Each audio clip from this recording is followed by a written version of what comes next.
Whether for good or for bad, the United States always sets an example for the rest of the world, and right now people all over the globe are watching violence fill the streets of our major cities. For years, we could all see anger building to extremely dangerous levels in our society, but I think that most Americans never believed that it would actually cause such an eruption.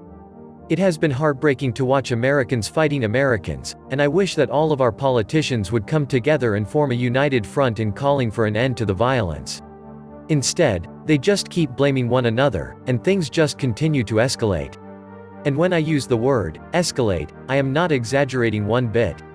There are more than 100,000 gang members living in the city of Chicago today, and according to the FBI, 30 gangs in the city have made a pact to shoot any police officer that draws his or her weapon in public. A federal intelligence alert from the FBI field office in Chicago, Illinois, warned that about 30 gangs in the city have made a pact to shoot police officers if they draw their weapons in public, ABC7 reported on Monday. Can you imagine what police officers in Chicago must be feeling right now? I hope that they are well paid, because they are literally risking their lives on a nightly basis.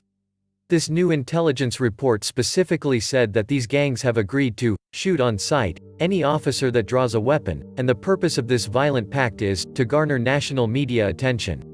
The alert states that Chicago gangs have agreed to shoot on sight any cop that has a weapon drawn on any subject in public. Members of these gang factions have been actively searching for and filming police officers in performance of their official duties, the alert continues.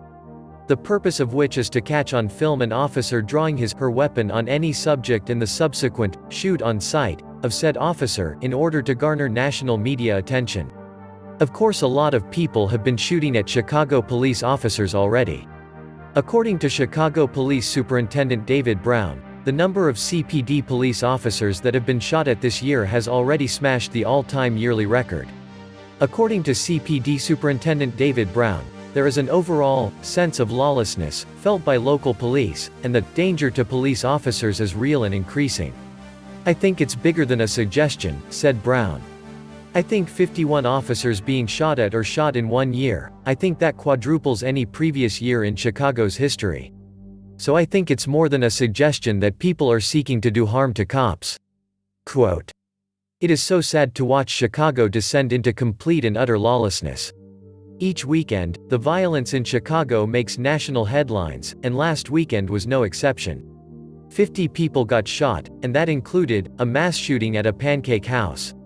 Brown, now more than 4 months into his tenure, did not mention the grim milestone while talking to reporters. He also did not dwell on the toll from the weekend, at least 10 people killed and 40 others wounded by gun violence that included a mass shooting at a pancake house on the far southwest side. A man died and 4 others were wounded as diners with children scattered. In a little more than 3 hours beginning around 2 a.m. Sunday, Chicago police responded to 10 separate shootings, including 3 homicides and an attack on 2 officers who exchanged gunfire with an armed team. All 3 were wounded. In Portland, we are witnessing a different sort of chaos.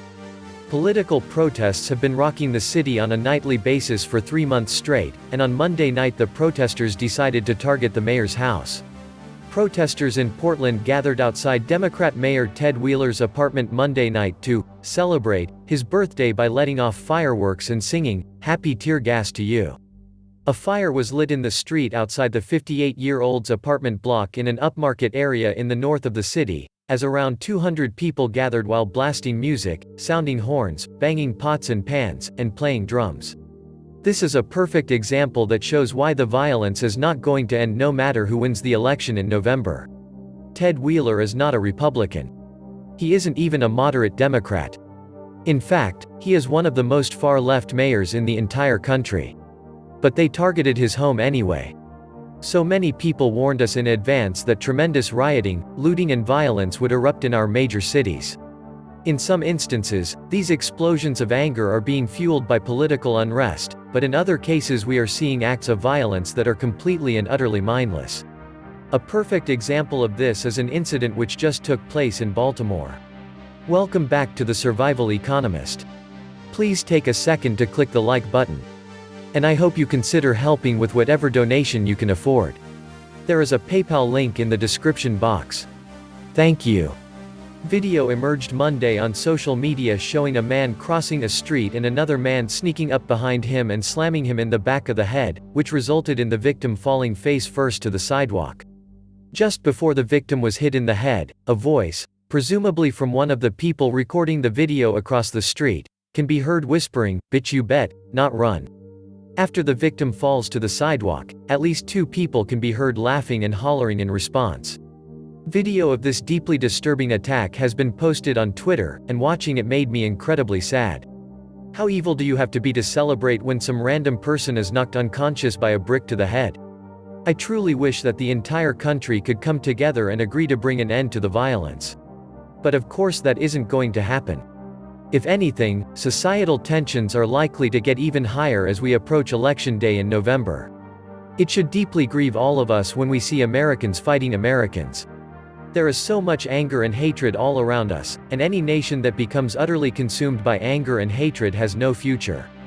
Ultimately, what we really need is to learn how to truly love one another, but unfortunately that is not a very popular message at all these days.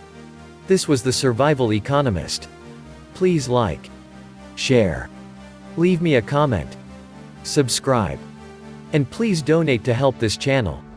You will also find a PayPal link if you want to make a donation. Thank you wholeheartedly to all those of you who have already donated. Stay safe and healthy, friends.